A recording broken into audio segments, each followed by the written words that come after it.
Good morning, everyone. Welcome to another episode of Tea with Rich, where this week we have Erik Huberman joining the podcast.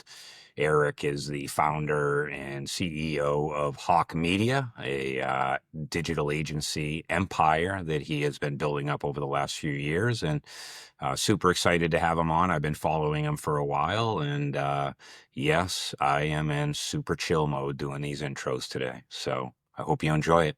Thanks. Thanks for coming on, bud. I know this has been a labor of love. We've been trying to get you on here for a while, but my couple fires, some issues with some family housing and things like that. A couple of literal fires. Welcome to the podcast, bud. Good to see you Thank finally. you. Yeah, thanks for having me. Good to be here.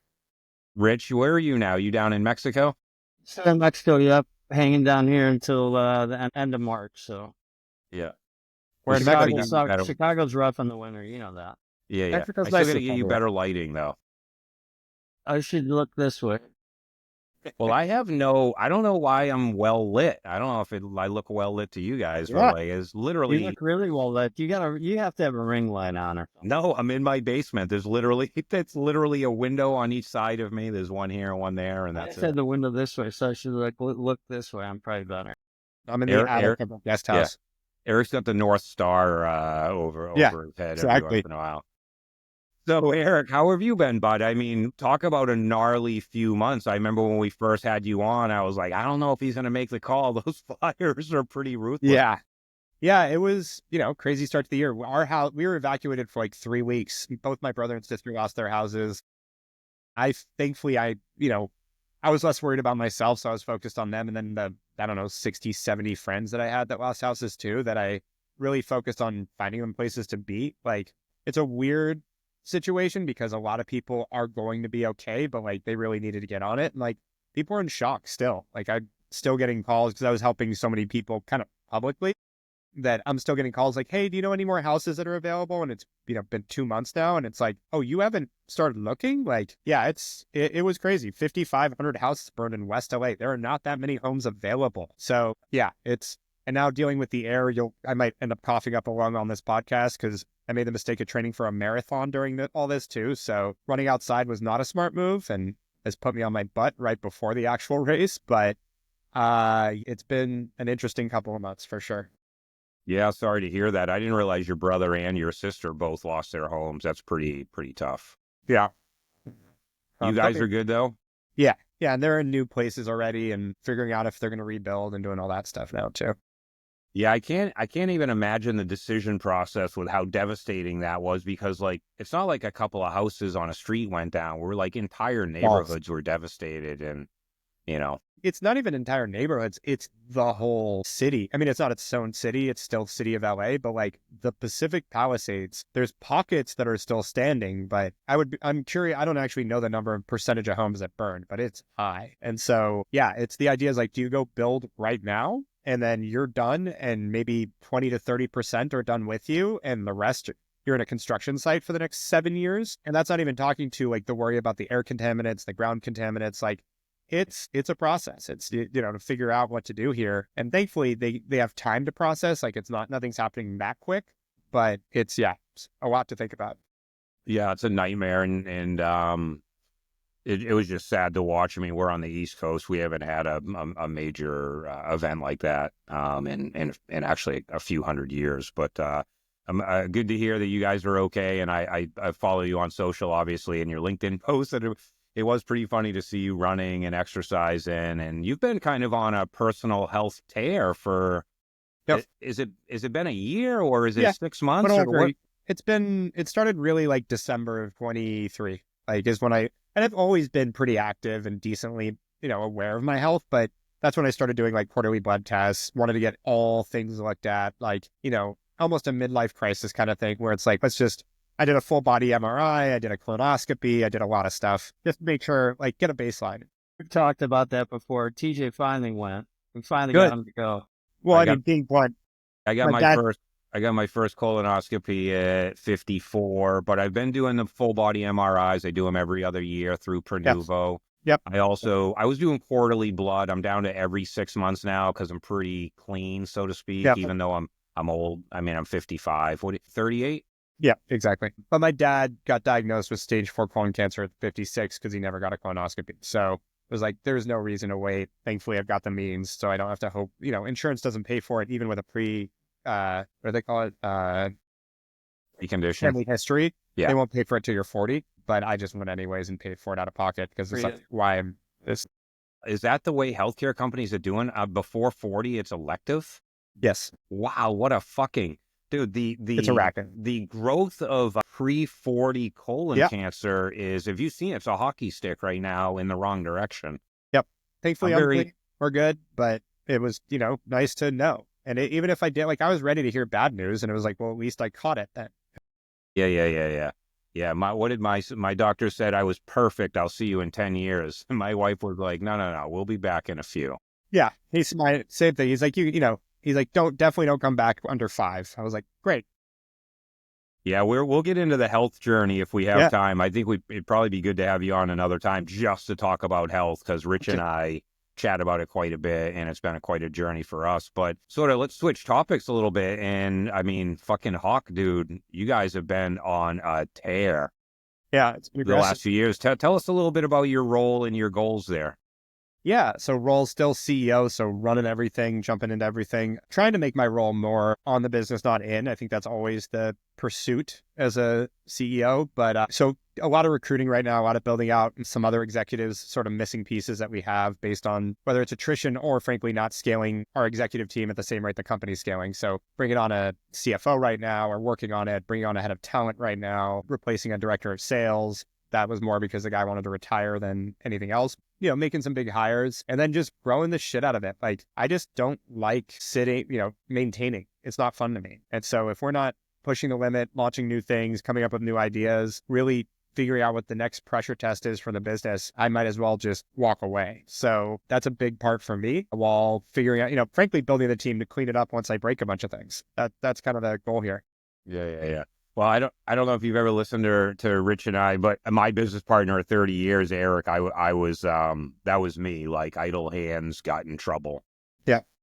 And I never did good things with my downtime, and it was always about what's the most complicated thing I could possibly tiptoe into. And then I just brought it. I had an amazing leadership team and support team, and I would just drag them through it. Stand them up. Exactly. And, I would go through the wall, but the reality is I always had a team behind me that did the cleanup, and 100%. which really is just a fancy word for all the real work that had to happen. No, same exact page. And now what I'm doing is leaning into my team saying, where do you need help so that you're not miserable with the shit that I break? So like, those are the kind of things we're working on right now, is that infrastructure to support them too, so that they don't go insane. Yeah. So this idea of working on it versus in it, what's your split right now, and how has that changed over the last couple of years? Because Rich and I were very much in it and on its guys. So In it a lot. Yeah. Yeah. It's hard to say the split, because honestly, it's hard to define what is in and on all the time. Like, some stuff can feel like it's in, and they both feel different depending, but it's less about in and on, I think, is maybe that was just a cliche I defaulted to using. It's more not dealing with as much firefighting so that I can continue to focus on growth.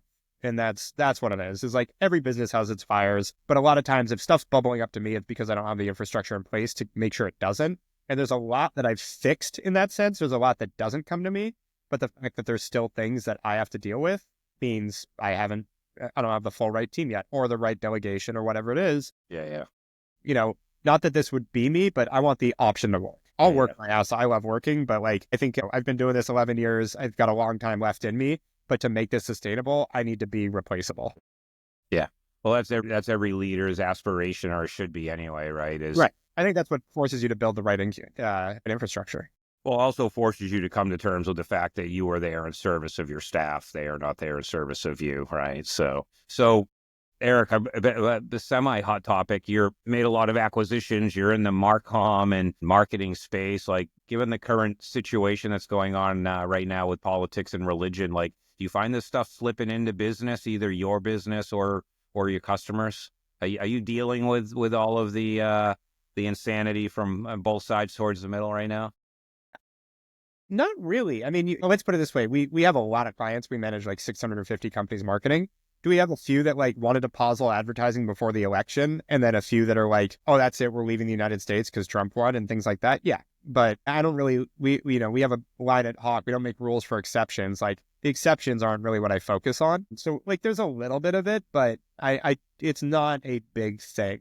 I think that what I'm seeing, I'm more concerned with economic situations than I am with, what's going on in politics. And economically, people came into this year, actually, it seemed like, how do I put it, cautiously optimistic. Like, hey, this seems to be business forward. The problem is they're dealing with now news from last year, which was everyone was more careful. So you're getting earnings reports from Q4 that are driving the stock market down and, these slow GDP growth and everything. And it's like, yeah, because nobody wanted to be aggressive in Q4 because they were scared the world was going to get, it was about 50-50 split, whether Kamala was going to win or Trump was going to win. And the other side thought the world ended if the other one won, which is to me ridiculous either way. But here we are. And so I think that we're seeing indicators that the economy was worse last quarter than people thought. I don't think that's actually driving Q1, but when you now get these reports, it forces people to get scared. And, the whole economy is run by greed or fear. And I'm really, I think it's been in fear for about 3 years. And I'm really looking forward to some greed again, but I don't think we're quite there. You made an interesting thing that everybody's news is 3 months old. I saw you make a comment somewhere about, I don't remember where, maybe I read it, but everyone's like in the rearview mirror instead of looking forward, right? Everyone's worried about what is next week going to show me about what I did last week, when the reality is I don't remember the date, but you said your own sort of rhythm, the biorhythm of the business is, it's 60 to 90 days before you see results on something. You can't be making decisions based on last week's whims, which will be interesting next week because Trump just announced cranking up the Canadian and Mexican tariffs literally just hours ago. And yep, the market dropped 800 points. So if you got dry powder, now's the time to jump in. But I wanted to ask, just because it doesn't come up a lot, I'm not looking to get into a dialogue about politics or religion, but I always remember in the agency space that, you had to tiptoe around a little bit. You have to be very careful in meetings and dialogues and just make sure you don't get tugged into some of those things because they come up as innocuous questions and they get pretty peppery depending on how you reply to them.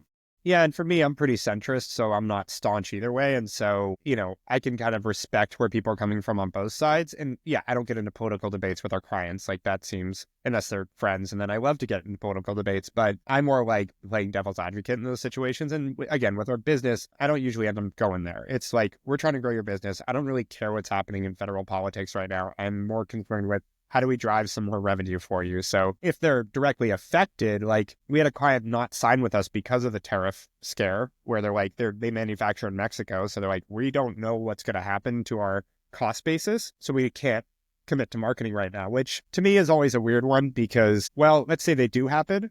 You're not going to market your products either way. Like you might need to raise your prices, but like at the end of the day, I can tell you if you don't market your product, I can tell you the absolute result. You're going nowhere either way, tariffs or no tariffs. So yeah, those kind of like illogical things that pop up now and then, but frankly, those don't make great clients. Like I want to have rational conversations about how to grow businesses. That's my focus.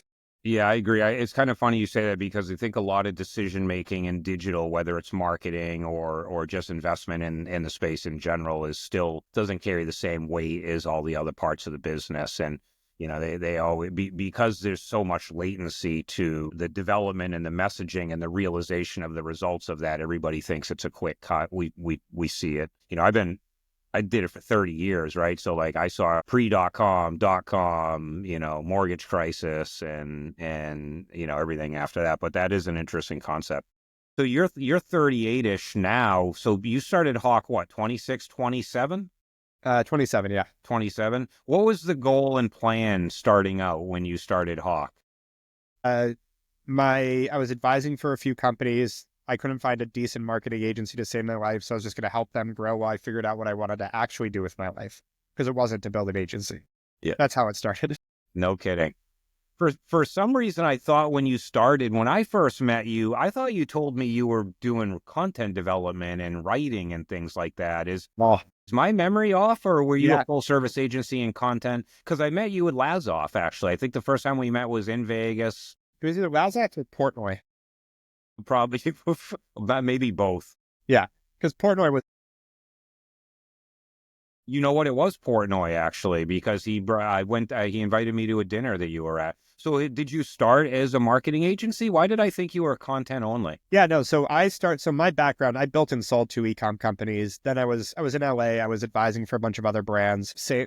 I tried to hire different agencies to help them. They all sucked. So I went, I'll just build my own little SWAT team. I was working on a tea company, like drinking tea. And I thought I was going to build this little team, help those companies, and then maybe pivot them to be my team for my tea company. And then like a month in, I went, wait, this is really fun. Like we're helping all these brands grow.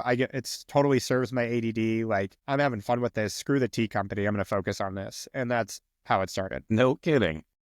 So do you have an ideal customer profile now? Yeah, I'd say it's like sort of the 5 to 50 million range. B2B, B2C isn't really a dynamic there, but it's growth challenger companies. It's, we work with tons of major corporations, Fortune 500s, but again, for an ICP, it's really like we've got some traction. How do we grow this has been where we fit in the best. We work with smaller and bigger than that, but that's really the core. How much does vibe play in when you're out, sort of, for you personally? Because I assume you're doing deals, you're out still doing calls and sort of shaking hands and kissing babies. How much Yeah. is the type of brand or the type of person come into play with you? So we definitely have a no assholes policy just because we know how much that costs in the long run. Like that's a big one. But other than that, it's part of our intent. Our mission is to not be a gatekeeper. Like we want to be the best at what we do, but easy to work with. And so, having high skilled people that are super committed while also just keeping it cost effective, nimble, flexible, all the things that make us easy to work with is really what we focus on. And so that includes not, being pretentious about who we work with. Now, again, the asshole thing I think is a pretty easy one to stick with. But other than that, if their company's not doing any real harm, we're down to try it out and see what we can do for them. Has it always been that way, or have you sort of matured how you look at that stuff over the years and through the acquisitions? I think we took on a few assholes in the early days and we're like, hey, it's business. And then realized how much that, again, costs in the long run, whether it's employee retention or them, that's where the lawsuit threats come from and people that are irrational, like just avoid them. I've done a lot of studying. I mean, there's a bunch of studies that claim between 3 and 4% of people are sociopaths. So we try to avoid those. Other than that, though, we've worked with so many random brands that I would have never thought would be as successful that I knew nothing about, but we were able to bring our expertise in and do really well. The gatekeeper side of it, I try to be really light on. Yeah. It's funny. That's a topic I don't think it's talked about, which is the rot that can seep into your staff with an unruly client. I mean, we've had, over the years, you try and filter them out, but sometimes you just don't find out for a little while. And it does. I mean, we've had people literally say, I cannot work with the brand. Like, I just cannot do this. And it sucks. And it, but when you got $1 million retainer, or $2 million retainer, it can be a challenge. But I don't think people talk enough about the social contract we should have with each other as coworkers and as customers and what that actually means too, though. Sometimes it's the employee that's not being reasonable, and so we have to navigate that too. Yeah, well, yeah, that happens as well. Those things are more, I think, easily managed versus when you have a brand that's in, and you got a team of 10 or 15 or 25 people on something, and they're billing $100,000 a week. That's where sort of swap out challenges come in. So you've been on kind of an acquisition tear. So how many acquisitions have you made in the last few years? We did 10 last year. We closed one Friday. So we've done one so far this year, 2 more under LOI right now, 4 the year before. So 14 the past 2 years, 15. So what are you trying to do there? Like, that's an enormous amount of. Yeah. And then I have questions for you on what your integration strategy is, because buying them is probably the easiest thing to do. Getting them properly integrated is difficult. Yeah, the strategy is I've really doubled down. I just told you our ICP, like there isn't a name brand marketing company for middle market, lower market companies in the country. There's not a name brand. There's any other service, like you want accounting, name some accounting firms. Like everybody, like Deloitte, EY, and again, they work with big companies too, but they work with everybody. And it's like, to me, you go to the agencies, the marketing side, people know Omnicom, WPP, Publicis. Oh, sorry, I've been fighting this cold for a while. And they don't have a go-to when I'm trying to grow a business. So the companies that all need it more, that are much bigger market, don't have a go-to company when they want to grow their business. And that to me is crazy. So I'm doubling down on being that company. which goes back to how are we the best at what we do, but easy to work with, because that's what matters to those companies. And so, with that, building out geography, building out client reach, building out services is really important. And it's one thing to grow it organically, hire a person to build out a new team, to launch a new service, or to find an agency that's doing it really well that could really use our platform and infrastructure to really focus on what they do well and not everything else they have to do to run a business. And we've been able to find a model that works in bringing those people in, partnering with them, and building a platform. It's almost like a reverse franchise model, which with instead of them taking a Hawke Media franchise and opening in Nashville, we find a great agency in Nashville, bring them all our infrastructure, and now we're in Nashville too. Yeah, I forget who's that national, there's a national law firm that is kind of crushed doing that. And they basically find who's good in an area and they essentially bring them back in. They're sort of same thing, reverse franchise model. I forget what the name is. So do you have somebody dedicated to like integration fluidity and sort of culture indoctrination and all? Like how do you get them? How do you get them up to kind of comfortable cruising speed? And how do you shoot that gap from, the acquisition's great, but then there's that wonky period where, people are trying to figure out what's next for themselves. You get better at it every time. First off, you learn something every time that changes the way you do the deal, the way you do the onboarding. As far as integration, we tried having an integration person. The problem is most of the challenges come from things that have to be handled by leadership. So you can't really, shortcut that by having someone that's dedicated to it. You've got to have our head of growth focusing on how to get them growing. You've got to have our head of services focusing on how the services integrate. You've got to have our head of HR focusing on the cultural fit. You can't just have someone random hired to go do all that. So we learned that. And so it's a team effort. It's a leadership effort. What we try to do is figure out how to help them with the stuff they shouldn't be handling so they can focus on the most impactful parts of that.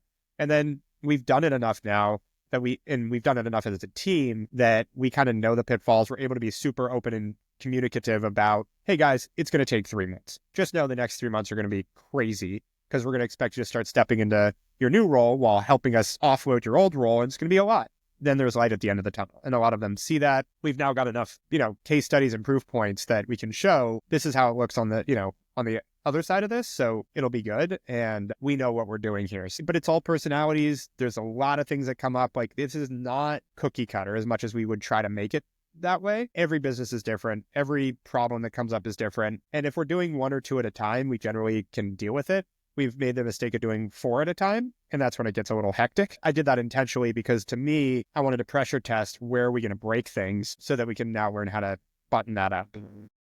So what's your, Rich and I talk about this 3, 5, 10-year kind of vision and goal. Like, do you have something? Do you have a 3, 5, 10 that you're kind of ultimately working towards? Or is it just kind of, dominate the world, have an agency in every state, and basically be the go-to marketing brand? When people think about marketing and growth, Hawke is the choice. You just nailed the vision. Like that is it.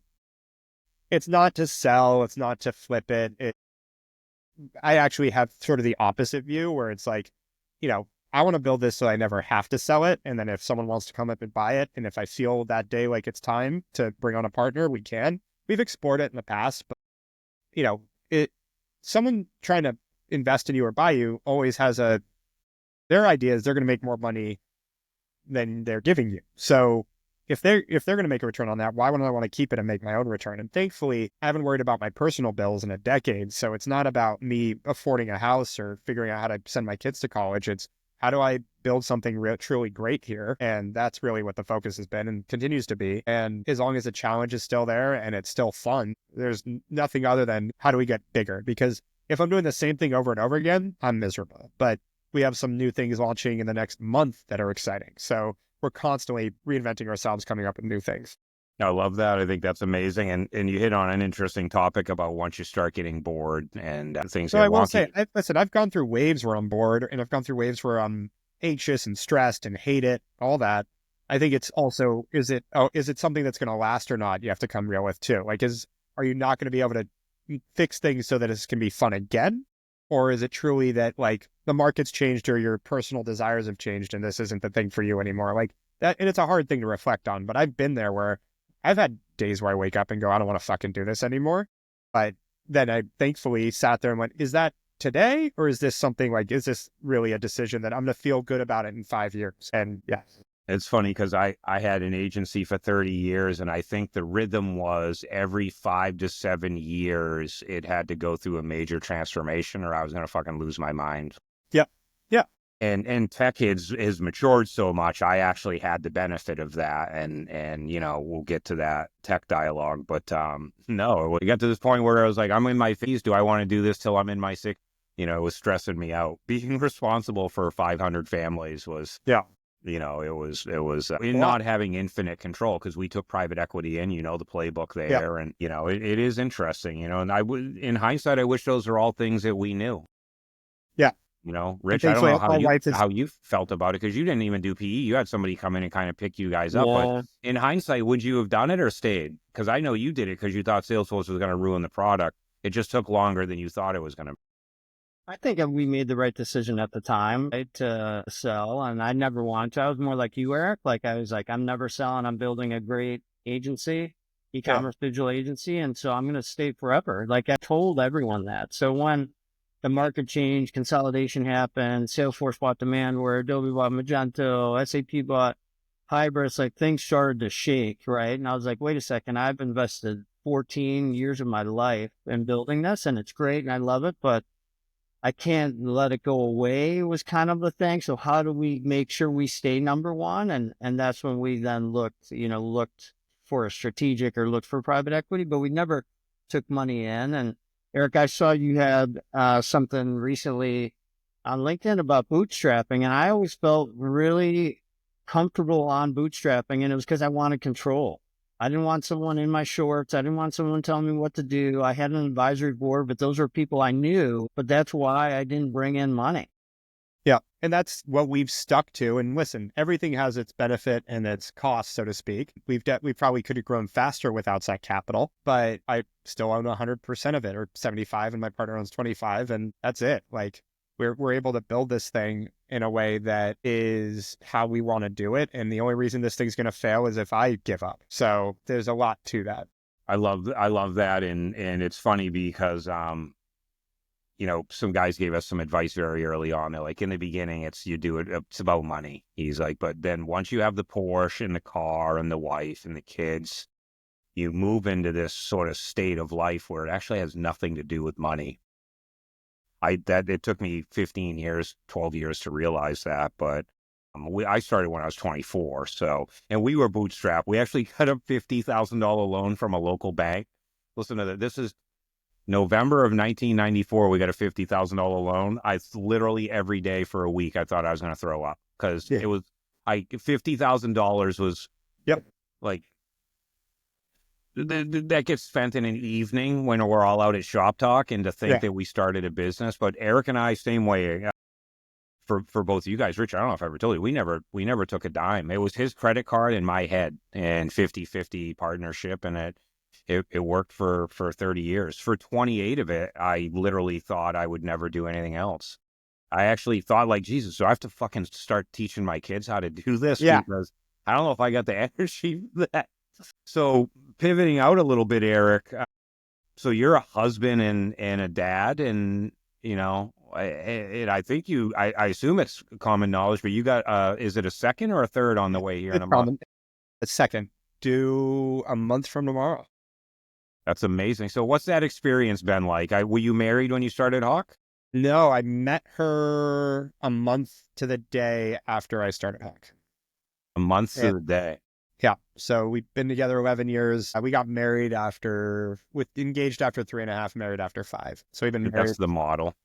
Yeah. We'll be married 6 years end of the month. And how old-ish is your youngest right now? So we have one, who's 2.5, and one on the way. 2.5. Yep. So what's that been like? What's the dad life been like for you? Awesome. I love it. Like, I was definitely nervous about, would I be able to commit to work the same way? How could I be a present dad and an entrepreneur and blah, blah, blah, and all the things that go through your head when you don't know what you're getting into. But falling into it, I feel like, I don't know, it's such a mindset thing. Like, most people just love to complain about everything. Their kids, their wife, their life, their job, and it's everybody else's fault. And that's not me. I kind of take ownership naturally of like, I made the decision. Like, even when work's tough, I did this. I run this. I built this. I chose this. I can fucking give up tomorrow if I wanted to. So I never thought of it that way. And so even the what would some maybe consider tougher about kids, I've always enjoyed. Like, I'm sorry, I've heard so many complaints about changing diapers, and now that I've changed a ton of diapers, like, stop it. It is the easiest little simple thing. Their ass is this big. Like, what are we talking about here? And so I don't know. I found that I was a little nervous going into it, so that once it happened, I was so pleasantly surprised that it was not anything different than what I thought it would be. And then the emotional connection to your kid is something you can't describe, as you guys know. So like, you get the pragmatic side of it, which I thought was going to be worse, and it's not. And then the emotional side, which I knew you can't even expect. And you're like, wait, this is awesome. And so we're excited. We're thankfully on the same page. So both excited for the second one. I'm hearing the same stupid shit now about like, oh, 2 is 10. Get ready. You're not going to be able to keep up. Oh, you had an easy time with the first one. Well, the second one's going to suck. And I'm like, what is wrong with you guys? Like, I'm having a baby. Why don't you just be like, and then you get the other people that are like, dude, it's awesome. It's amazing. Just don't listen to those people. And I'm more that guy. Yeah. Well, it's all exception handling, right? Right. Funny story. So I had twins first at 34, and then I had my third one 14 months later, unexpectedly. So I basically have Irish triplets, and I have friends who literally, younger friends, and they have kids that are like 2.5 years old. They've never changed a diaper, and they have one kid, and I have friends with one kid, and I'm like, I want to slap them. They're like, oh, dude, it's so difficult, and I'm like, you have one. Yeah. And you have a wife. Yeah. And it's the thing is I've never, and listen, we have a nanny, like we have help, but my wife and I both work our butts off. So my daughter understands work. I think we joked that her first word was going to be EBITDA. My wife's in private equity, but but we both like make time on the weekends, nights. Like we try to do bedtime routine as often as possible, wake up with her in the morning. Like, but our daughter's awesome. And I don't think it's also a function of like, you got to raise your kids to kind of fall into where you need them too. You have to make it like anything else. You got to make it sustainable. And I think a lot of people, like I've watched it with friends that were, had kids a couple years before me. And now I watch how they handle their kids and like, they're a slave to what their kids want, which I'm always like, I remember making comments to them like, yeah, if my daughter doesn't want what's in front of her and is yelling at me to get her French fries, she's just not going to eat. And they're like, oh yeah, we'll see when you're a dad. Guess how I act? Oh, you don't want that? Well, there's nothing else. So if you're hungry, eat it. If not, go do whatever you want to do. You don't have to eat, but I'm not going to get you French fries. My best move as a dad was one night when I got divorced in 2009 and they were like 4 and 5 is no one wanted to eat what I made. So I brought their pillows out from the bedroom. And I put their pillows behind them, and they were like, what's that? And I was like, that's daddy's just in case. Yeah. You hit on a couple interesting topics. I'm the same way. I don't think there are bad days. I just think there are bad moments. And I think how you address 100%. the moment matters. And I think also with kids, I have friends that literally their entire life is like they're managing a prison and there are no guidelines. And my kids are well read. They're well fed. Like Shannon asked the boys one time if they like truffles, and my kids are like, black or white. And she's like, what the fuck? That's amazing. And they were like 10 and 11 and, 12 and 13. And she's like, what are they talking about? I go, they don't know that truffles are chocolate. They think truffles are black and white truffles to make, they think it's for the dinners I make them. She's like, you fucking make truffle dinners for your 12-year-old kids? I'm like, oh yeah, absolutely. Yeah. Yeah, we get like we spoke about the health journey. We both eat, my wife and I eat like meal prep during the week. And so our daughter, the moment she started eating solids, we weren't going to go cook her food when we don't cook for ourselves. So we just started sharing our meal prep. So she's eating like organic vegetables and protein is pretty much like it's super healthy, clean food is what she was used to. So now like my sister-in-law was dying the other day. She was over here because they stayed with us for a few weeks after their house burned. And we were just eating salad together, like just off the same plate. And she's like, wait, she eats all that? Like, yeah, she loves salad. Like, what? What kid likes a like complicated, complex salad? Like she's just grew up on it. So she's good. What you're saying is revolutionary, right? Because I agree with you and TJ does too. Like, we kind of felt like we have great lives. We love our lives and we're going to invite I've got 2 girls. We're going to invite these children in to our life. That doesn't mean we're changing our life. And everyone said the same bullshit. You're crazy, blah, blah, blah. I'm like, fuck you. Like we had my daughter in France with us at 6 weeks old and everyone's like, you're going to kill her. You're doing stupid shit. And I'm like, hey dude, like I love my life and these kids are going to love our lives and they're totally well adjusted. Right. So I love what you're saying. one of my daughter's first words was actually Delta, because we were on so many planes. She could learn how to say Dada, and then Delta was a quick, divergence from that. So yeah, I mean, we took same thing. We took her to France, Portugal, Japan. Like, I think she was on like 24 flights in her first year of life, and it only started at month 4. Holy cow, dude. That's Yeah, amazing. because we wanted to go I places. love it. I have I to go love here, it. up there. You're coming with me. And she's super used to airplanes. I just took her the weekend before Christmas. My mom was supposed to go with us to play nanny. I wanted to take her to go snowboarding, one of my favorite things to do, and trying to get her into it. And the day of, my mom goes, "I'm sick. I can't come." Like, well, screw it. We're going. So I just grabbed my daughter and the two of us, because my wife, super pregnant, didn't want to go to the mountains. So I just grabbed her, and the two of us went to Aspen for the weekend, and it was a blast. But she's so used to it. It was easy. It wasn't like, people were like, "Oh, I can't believe you did that. You're crazy." I'm like, no, no, no. Like, That's all. first off, it's not that crazy. Second off, she makes it really easy because she's used to it. She knows she's been around it a bunch. Well, it's funny. She's 2.5. Yeah. Well, she learned again. Not to get on a parenting podcast, but like, I think that your kids vibe off of you. And if you don't hold the line and carry the vibe that you expect them to sort of absorb through osmosis, I guess, I don't know what the fancy word, then you're in trouble. And that's the way it was with my kids. Like, I was a single dad. I had my kids half the time. I think they were 4 and 5 at the time, preschool, kindergarten. And we would go out to eat, like all of us. And I would bring the boys out. And I have a son with special needs, and he's in a wheelchair and all that. Everything else is fine. And we would sit in the car, and we would, before we ever left the truck, we'd get to the restaurant. We would do what we call hands in. So it's 4 hands in. So we would do hands in, and it was always a 15-second dialogue. "You are representing the family today. All the bullshit that happened on the way down here on the truck goes away when we enter this place.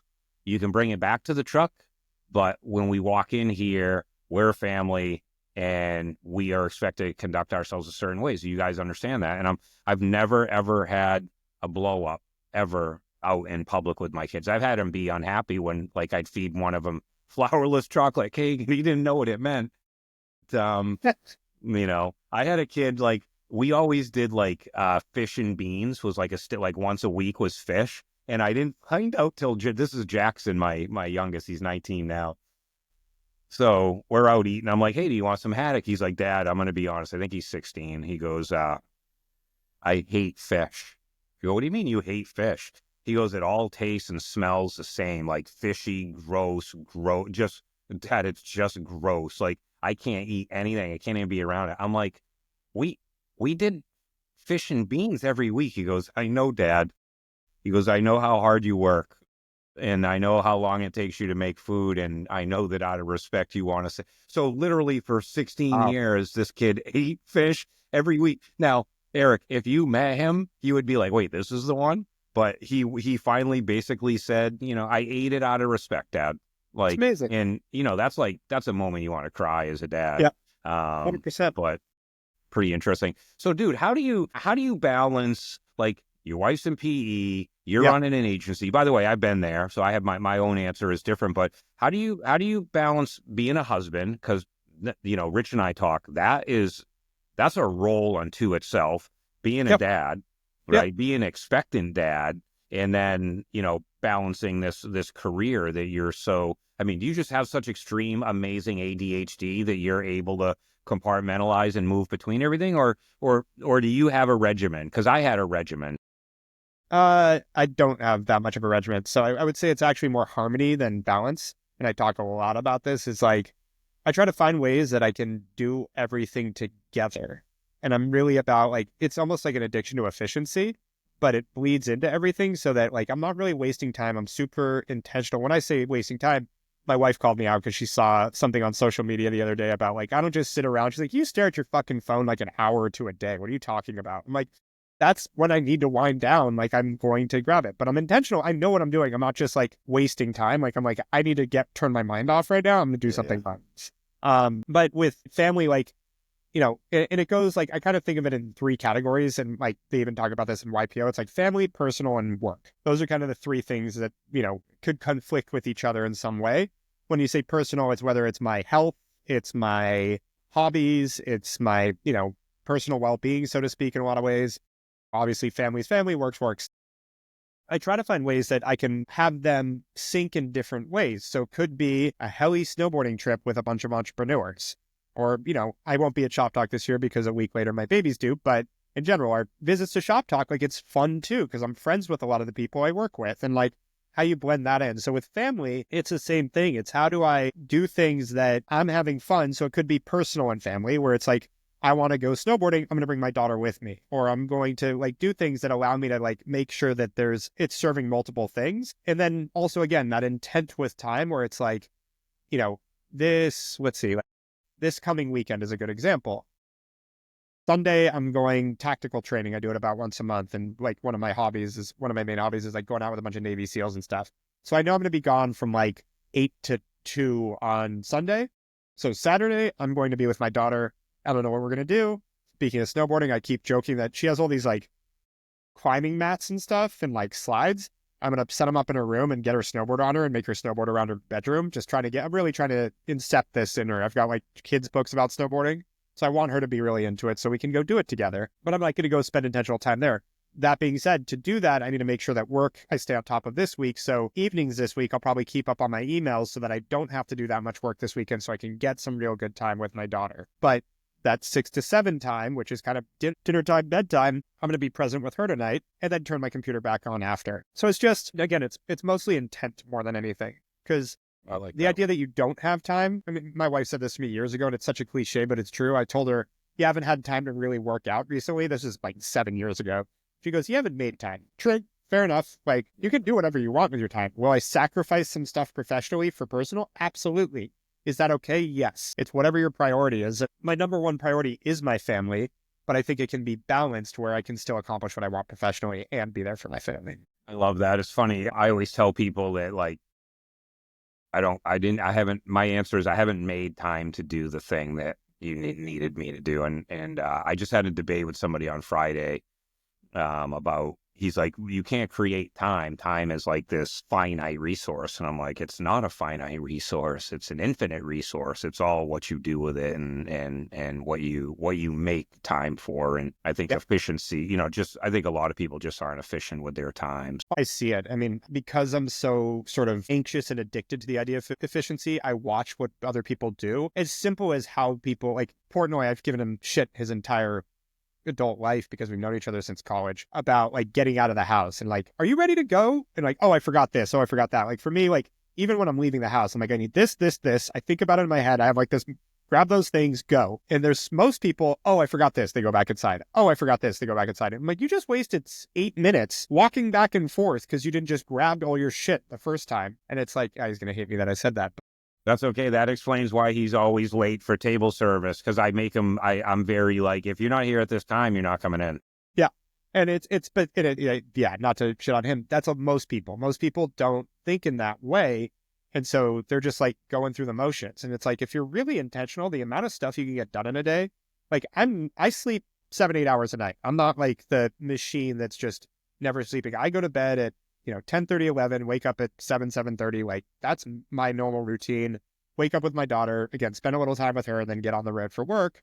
But because the way I structure everything, it's all on my calendar. Again, there's just not a lot of time that I'm not doing a lot.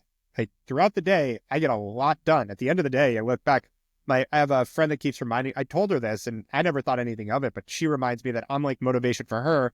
I have probably 15 meetings a day, give or take, is an average. I mean, today, counting it out, I have a few cancellations. 1, 2, 3, 4, 5, 6, 7, 8, 9, 10, 11, 12, 13, 14, 15, 16 today, including this hour and a half podcast. So the amount that I get done in a day, moving things around, talking to people, keeping things going, I don't have a problem then taking off 6 to 7 to go hang out with my daughter. Like, we've accomplished a lot. And then after that, go like tomorrow night, 6 to 7, I'll be with my daughter. 7 o'clock, I have a little pre-conference meetup for a bunch of CPG brands for Expo West. And so, it's just, there are always things going on. I'm very active in that way. It feels good. I feel like I have a balance. And I think that's a big part of it too. I like that. Well, Rich and I talked, I don't know, maybe a month or two ago about that balance is a feeling. Yeah. And if you feel balanced, you are. And if you don't Yep. feel balanced, you aren't. But at the end Yep. of the day, this whole work-life balance thing, it's like, it's different for everybody. And it's 100% a feeling. Like there's no formula for it. It's either you are or you aren't. And so you go to the office, right? You actually go in Yeah. every day Yeah. Not today, 'cause when I'm you're not hacking up. traveling. Yeah. And today I'm hacking up along, so figured I'd spare Yeah, the yeah, rest. yeah. My energy's good. I just coughing. Yeah, no, I hear you. Well, where'd you learn like business, being a good husband? Because I've been watching you for years, and being a good dad. Like, did these traits you picked up from your mom and your dad, or like Yeah. what I'd say it's trait? a Like, combo. where did this all come from? Is it just intuition, or did you have a master class growing up? So my dad was a pretty rough on me, but was a good dad, but just like really, he was a successful guy as I grew up and was so concerned I'd be a spoiled rich kid. He was kind of the opposite, it's like you get fucking nothing, and kind of went from there. And then my mom is very sort of emotionally led, not in a bad way, like very lead with your heart kind of person. Yeah, yeah. I think it's a balance of both has really led me to who I've become, where I really care about being a good person and being a good dad. The interesting thing about being a good dad, it's not like I care, like I was always excited to be a dad, like I think most people are, of like the idea of, that you see, and it's like, culturally we're brought into this idea of like being a parent's great. But it's been so much more rewarding and better than I expected, that this wasn't some like, it's sort of a reverse motivation. I think I've really leaned into being a dad because I love it, not because I feel obligated. Not because I like want to be a good dad. I think, and I will say, I think I am a good dad because I'm enjoying it. Like it does something for me. And so that's where that comes. Same thing with being a good husband. That also like came from a family of divorce. So did my wife. We had a lot of talks about like, don't make it an option. Because I think if you do, there's always going to be a point where you go, that's a way out. We're not even, my wife and I have agreed to not even use the word ever in You conversation. can't use that word even in a fight. I mean, we call it close the back door, right? Because both of our Yeah, parents exactly. divorced, so it's like, Yep. that's not an option. Yeah. And so because of that, if I'm not good to her, she's not going to be good to me. And if the divorce isn't an option, my life's going to be fucking miserable. So like, I want to be intentional with how this whole thing is set up. And thankfully she's on the same page and we respect each other a lot. So it's been able to be a, very great relationship. That's that's pretty neat. So your dad was tough on you. I had the stepdads, and they were ruthless because I was the new one. But do you ever have like your dad in your head? Like, oh yeah, no, I can't. Like, do you ever like, you ever be in a situation he's in your ear and you know exactly how he would answer, and just tone and mannerism and everything, and it's just, does it come out? Like, do you switch into that dad mode, like the Meaning legit dad mode? I'm him, meaning I'm acting as him. Yeah. Sometimes, yeah. I'd say more it comes up with it's more of like, what would he say in this situation? Because he had such a good bullshit detector that was so helpful in business that like I'd tell him about all these things I was working on and he'd call bullshit so fast because I get caught up in hype instead of pragmatism. And he'd be like, the fuck, like, I remember one of the great lines, my first year in business, I called him at the end of the year and I said, Dad, we did $1 million in revenue in my first year at Hawke. Like we broke $1 million year one. And he goes, revenue? How much fucking money did you make? I was like, 400 grand. He's like, oh, that's good. Good job. Like that was our first year and those numbers are public somewhere. But I remember like, that was such a good example of like, yeah, I don't give a fuck about your revenue. What does revenue mean? Like, yeah, and it's that kind of thing has really stuck with me. And yes, I catch myself sometimes now. And he makes more sense to me as I get older. Some of the like knee jerk responses, the sort of a little bit harshness of how he could be sometimes professionally. Like I get it now that, I've been in the professional world for 17 years. I've been running Hawk for 11. There's some shit you just lose patience for that you're like, I'm not playing this game of being all hunky dory anymore. Like do your fucking job. Like it's things like that that just come around when you've had the experience and you've been taken advantage of and things like that happens to every business owner that make more sense to me now for sure. There were just parts of it where I was like, oh, you were just like, now I look back, like I used to start calling him about like my work problems. He'd be like, yeah, I gotta go. And he'd hang up. And now I realized like he was anxious with his own business. And now he had to hear about mine. And he was like, I don't know, not dealing with this right now. So a lot of that I have more empathy for it now than I did when I was younger. That's pretty funny. I love that. I have a twisted background with my father, but there are things that I remember all the way back to being 5 years old, and I sort of was with him quite a bit till I was 9, and they're still in my head when I'm with my kids. Like Yep. Oh yeah. I catch myself saying something, then being like, I just dadded myself, like, to my kids, and my kids know, they're like, hey, Yeah, I dad. think my daughter's not quite old enough yet because I don't have a memory of 2.5 with him. I'm curious how much I become him as my kids get older. Because I look at how he raised me and I'm like, listen, I'm happy with the outcome. Like, because his harshness did put a chip on my shoulder that I'm glad I have. And like, I don't know if he needed to be that rough about things. I Like, don't know. yeah, I think he'd look at, I don't know. I but think he'd be, it built some grit that I wouldn't have otherwise. yeah, and grit's good, but he'd be proud of you. I mean, we're all proud of you, Totally. dude, No, watching what you're doing. And and again, he passed away almost 4 years ago, but like it got to the point that like we didn't like he didn't pass away with anything left unsaid. Like this was more of like my late teens, early 20s that were rough time with him. yeah, But yeah. I get what he was doing and I get where he was coming from. It's more just I don't know if you need to be that harsh to make sure your kids aren't fuck ups. But I think you do have to put work into it.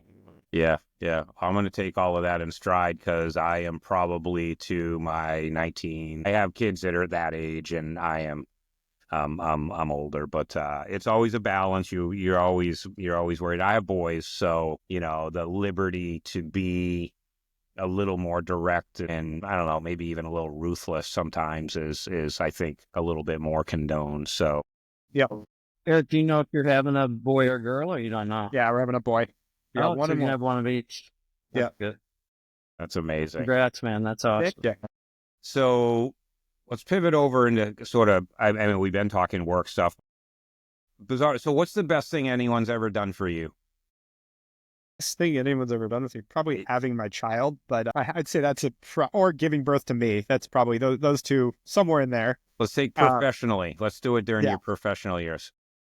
I mean, there's a lot of people that it's kind of like, do you have a mentor? To me, it's many, many people that teach me a lot of things. I mean, the guy that helped me raise money for my first e-commerce business trusted me because I'd helped his son out with some personal issues and we were in a band together in high school. And he, came to me with a mission statement that I turned into a business plan and we launched this online music company together. He raised $1 million and backed a 22-year-old.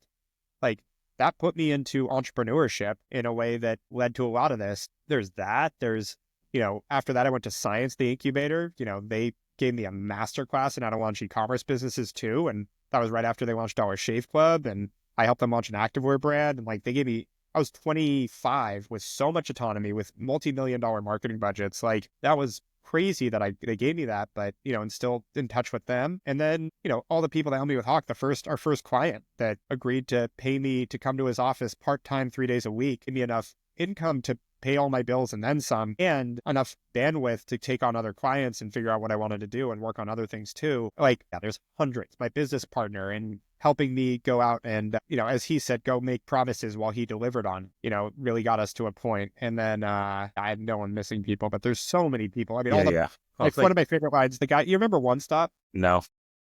Do you know Tony Puchetti? No, I remember One Stop. I mean, we took a bunch of clients off of One Stop. Yeah. So when they were like, this is 12 years ago or 10 or 11 and a half, I went to Magic and Project when I was just starting to build Hawk Media. And then with two of the One Stop biz dev guys, all the business they couldn't take because it was too small, they would send to me. And they said to me while hanging out there, we have no idea if you're any good at what you do. We just like you. So we're just going to keep sending you business. And like that was a huge part of our early success was them and guys like them sending us. So like the whole business has been built on other people doing great things for me and me trying to reciprocate. So who's done the most for me is a really hard one because each step, and again, I try to reciprocate. So I'm really trying not to be a taker and just take a bunch of shit from people. But a lot of people have done a lot of very generous things for me. I love that you went back to the beginning and called out some sort of origin story names and things like that. So I appreciate that. I mean, best thing anyone ever did for me professionally was Erik asked me if I wanted to start a business with him. Yeah. Right. Right. So you just never know when these little cubicle Q&A sessions come up where they might go. Yeah, to be clear, I was working in real estate. I started a week before Lehman Brothers collapsed in 2008, was my first job out of college. And the guy this guy called me, my friend's dad, and said, I want to harness the raw entrepreneurial spirit of musicians and help focus it. Do you have any ideas? I was miserable. I made $350 my first year out of college. There's no zeros missing there. Working in real estate. And I was like, I've got some ideas and I got some bandwidth. So I built a business plan, showed it to him. He disappeared for 3 months, came back and said, I raised $1 million. You're going to get 5% of the company and minimum wage. You're running this thing. Let's go. Great. And that was the start of my own. Awesome. So Yeah. And excited to do it. So if you were starting over, modern day 2025, how would you approach it differently? Because there's a lot going on. The landscape, we'll get into that landscape dialogue. Things are, well, I guess if you read the news, things are different, but the reality is that the hype has not caught up with the day-to-day within enterprises. I find that 90% of it is static in the lines, but if you were starting over, how would you look at this a little bit differently? yeah, I really like a lot of the nature of the business I built because of the lack of CapEx and the lack of need for funding and need for working capital, and there's other reasons why it's not fun in terms of managing a ton of people and the volatility of that, et cetera. But it's always the grass is greener. If I was starting again now, it's a cliche, but AI would be a big part of what I'd be looking at right now. And I think there's a service business that should exist that's just going into companies and finding efficiencies on AI and figuring out a business model that makes sense that they can benefit from those efficiencies along with those companies. And I think some people are trying to do it, but they're not very good. So if you really went all in, and that's the thing I think most people miss with service business, you have to actually be fucking good at what you do, or you're going to have a really tough time building a decent business. And so someone that was super passionate about efficiency and using AI and understood a little bit of programming, but you don't even need that much anymore to go in and do something like that, I think is a really interesting business. That being said, I think we're in a different time than we've ever been in terms of looking forward is really tough. Like what's going to be needed in the next few years is a tough to say because human adoption is so much slower than people anticipate that I don't think AI is replacing everything tomorrow. And I saw articles 2 years ago that said we'd have no more truck drivers by 2025.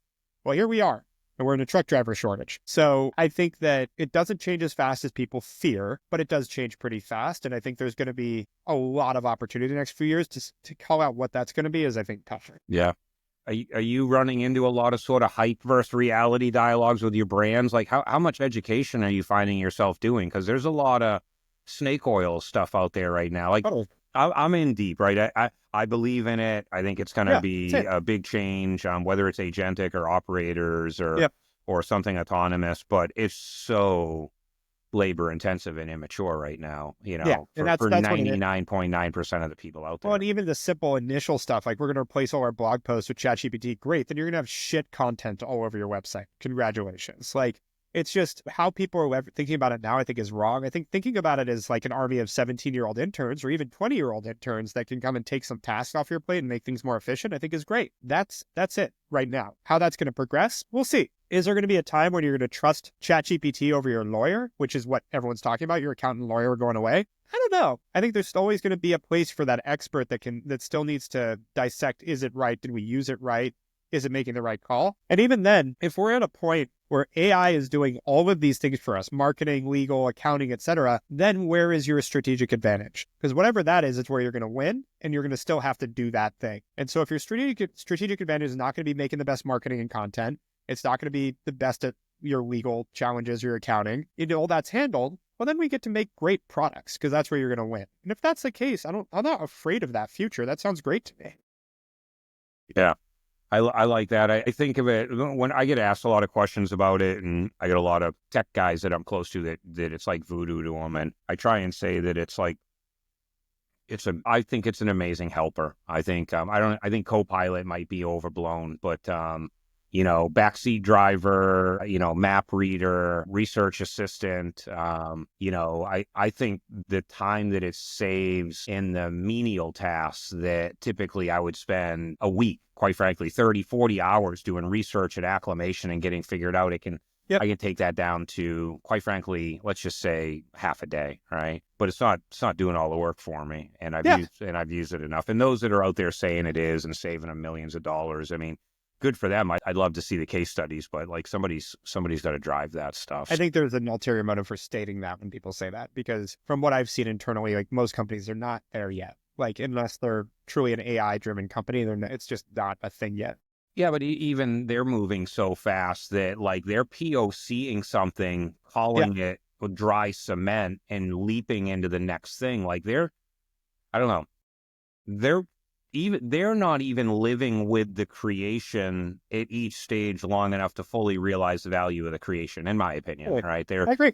They're pole vaulting from lily pad of innovation to lily pad, which, by the way, great. I love all of that, because somebody has to be 10 steps ahead of everybody else. And you know what's going to kind of trigger me in a good way is when it's solved every disease. Because if AI is so smart, how the fuck can it cure cancer right now? Like, not to be ridiculous, but like, you have all the data, all the knowledge, and this thing apparently can compute faster than the entire human existence. Like, okay, so tell us, how do we stop cancer? Because I tried that.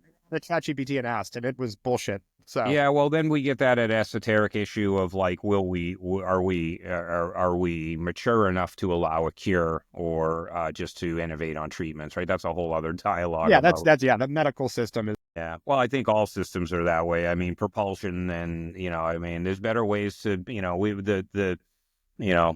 the modern automobile hasn't really had a major systemic innovation in 50 years, right? So, and neither of computers. They get faster, but all the shit we put on them just gets slower. So they kind of cancel each other out. That's why I think what NVIDIA did in using GPUs. Yep. Right. Like, talk about coming in and changing the game on things. But I digress a little bit there. No, it's interesting because there's so many young kids out there that want to start agencies nowadays, and there's so many incubators and entrepreneurial schools and entrepreneurial classes. And, what is the future going to hold for these folks? Are they going to basically be keyboard warriors for a bunch of agentic shit or operators? Or, what is the future for that kid in 3 or 5 years coming out of college that wants to be the next Erik or Rich or TJ? Be fucking excellent at what you do and stay on top of what you do and continue to be the best at what you do, and you won't have an issue. Because for us, like, we're just leveraging AI and software faster than our clients would, and so we're still a great partner.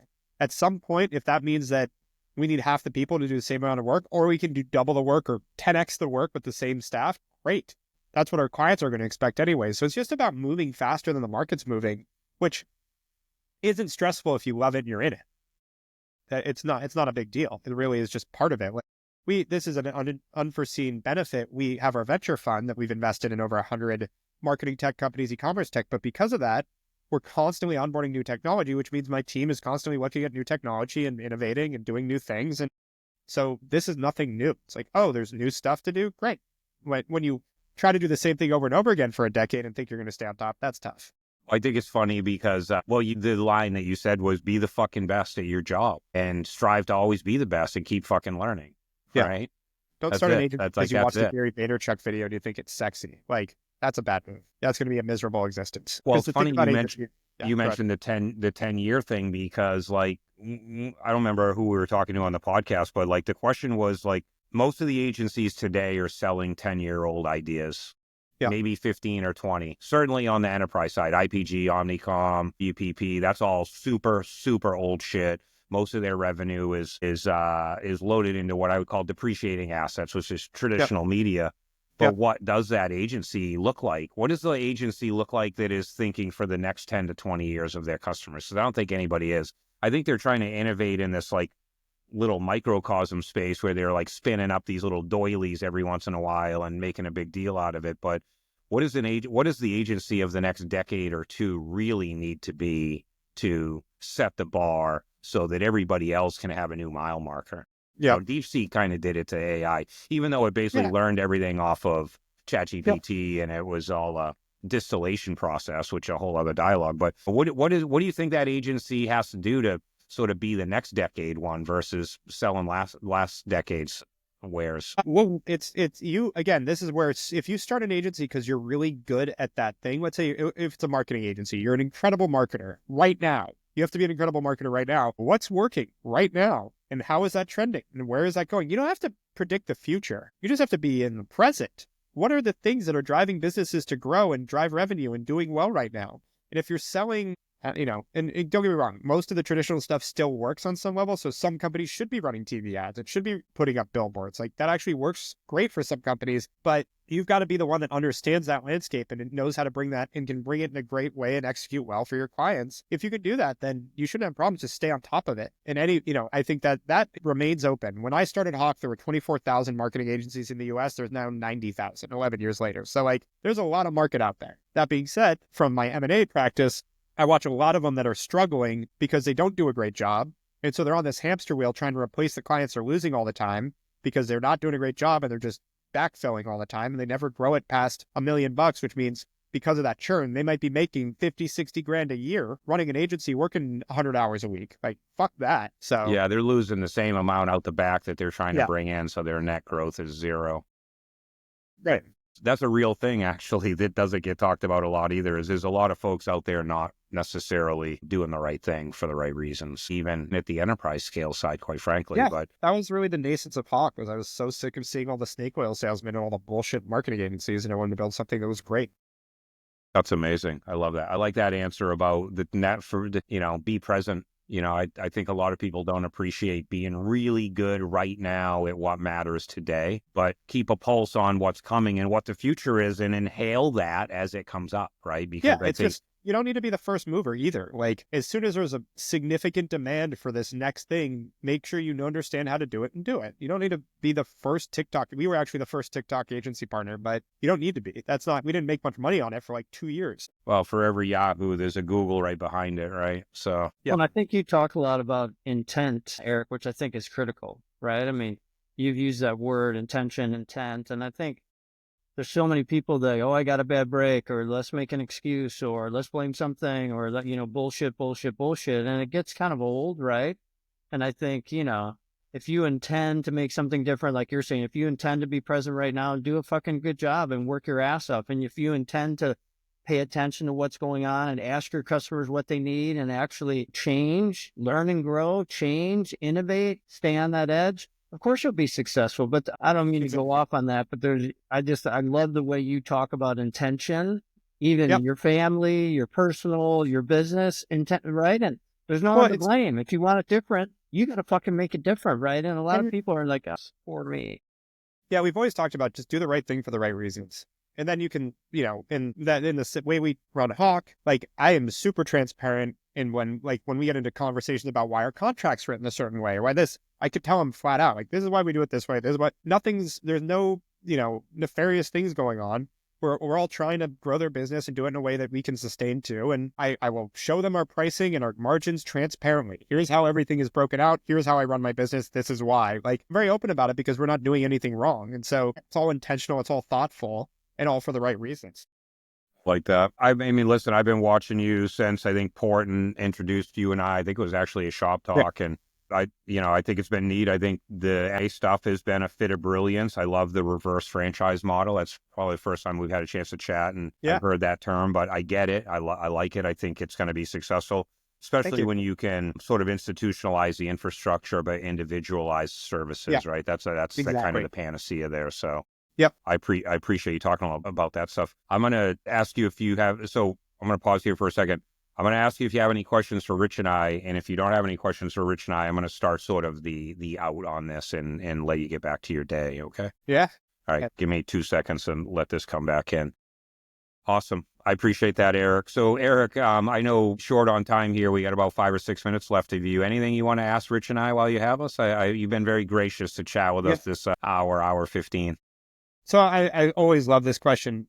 The day you sold, how did you feel, each of you? Honestly, the day it closed, you're done. The day it closed, I felt like when we sold to IPG, I felt amazing. I felt like I had done something to ensure the success and integrity of the business and the lineage and the people that were involved with it. And I felt like we had done something that few people have been able to do, which was ensure the future of the history that we had and the people that were involved in it. That was going to live on in perpetuity. That's how I felt when we closed. That was literally the intent, was like, okay, this is going to, this is a good thing. Like, if I'm not going to be doing this for the next 10 years, I know that this is going to be in good hands. Love it. Yeah, But you're, I had mixed feelings. So I did feel that what TJ said. Like I think, we negotiated a really good deal. We negotiated a lot of a big fund to basically take care of our people, right? To have some nice money set aside to keep people around. And I felt good obviously about what we had done, but on the other side, my mixed feeling was like, I cried. When I saw, like, I remember where I was in a conference room. I'm at William Blair. We're overlooking the Chicago River.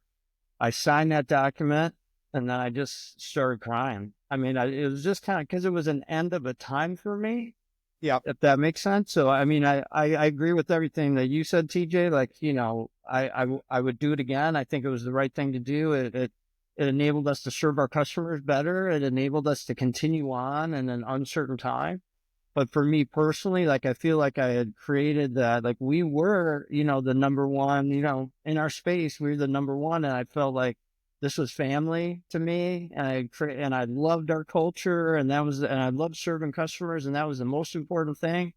And then I knew that it was coming to an end. And even though it was right, I was very emotional about it. yeah. No, and I hear more commonly people think it's what TJ said, but more commonly it's what Rich just said. And that's why I always love that question, because I've had tons of friends around me sell companies. I've sold small companies, not something I've put decade plus into. I'm still doing Hawk. And so it's always an interesting thing about like the perception of selling a company and the celebration versus like the reality that sits in of like, what now? What do I do? That kind of stuff. That it's always an interesting reflection Yeah, that's because, a different conversation for what yeah, TJ and I like. What next? But that's a different yeah. one for another Because time. yeah, I don't get the vibe that either of you are just done. Like we're sitting on this podcast. You guys, I know you're in Mexico, but it seems that you're working from Mexico. Well, I mean, I shit talk just enough on LinkedIn to keep active. And I'm still very involved in the industry. I'm still watching everything. I still go to the shows. I mean, I'm only 55, dude. I got so Right. much gas in the tank. The challenge with me is, I have to either go on the brand side or the product side. I can't really, Yeah. out of respect for my staff. But Yeah. no, it was interesting. I mean, I knew That's that. the point. You're already looking like maybe I go on the brand and product side, not I made enough money, I'm done. Like a lot of No, there's people. no done. I agree. There's no Well, done. Right. I mean, Right. let's be clear. I made enough money, but I'm not done. Like, I feel like, and Eric, I know, what are you? You're 30, 40, so you're 17 years. So I'm moving into this realm now where I want to find the next 19, 22, or 25-year-old you, right? Yeah. Like, I want to get behind the next group. Yeah. I want to pay for it. I want to go find the next generation of people like the three of us, right? One thing I Because love about there aren't enough of us out there, I don't think, grooming that no, next I agree. generation of kid. It's too intimidating. I will say I try to spend a lot of time trying to do that, and there's not a lot of kids out there looking for it either. It's I hate fun. to be the old guy talking about these kids these days, but I've had a lot of college students come through my office and interns, and like the focus on work-life balance versus fucking crushing it has shifted way too much. I That's love you funny you say saying that. that. Dylan Runny said the same thing, because we had a dialogue with somebody so he's only 30 and he exited after 3.5 years. Actually, I think he's 31 now, but I was like, well, what about when you find that like young phenom kid and like you pay for it? He's like, dude, I fucking looked, there's none out there. And I live off the ethos of like, I only need to find one a year to have a Same. good dialogue with, and I feel good. Well, so there's a survey, and I don't know if I'm with this, but there was a survey done that I really latched onto. It was tens of thousands of people. Would you rather work 25 hours a week and make 125 grand a year, or work 70 hours a week and make 300 grand a year? So to be clear, it's like 80 versus $90 an hour. You make more money working less hours. Lump sum is a lot bigger. Which would you guys rather do? 70 for 300 or 25 for 70 all day long. all day Seven. long, right?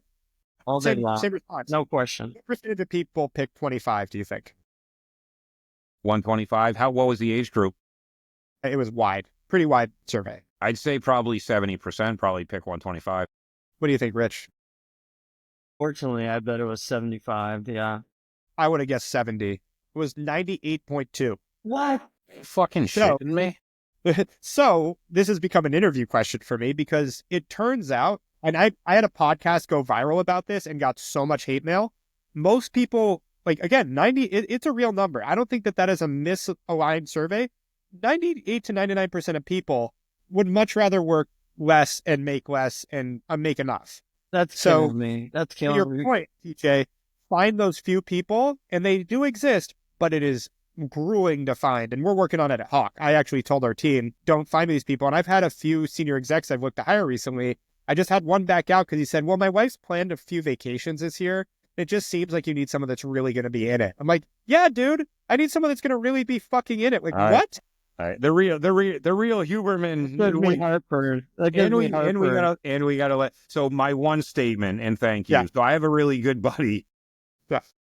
this guy named Dana White, and Dana made a comment one time where he literally said, if you just had the littlest bit of fucking ambition right now, if you're a kid and you just have the slightest bit of ambition, he's like, you can fucking crush the world right now. Agreed. He goes, people are that lazy right now. Dude, that is an alarming percentage. That literally, That's unbelievable. I'm going to go do the research.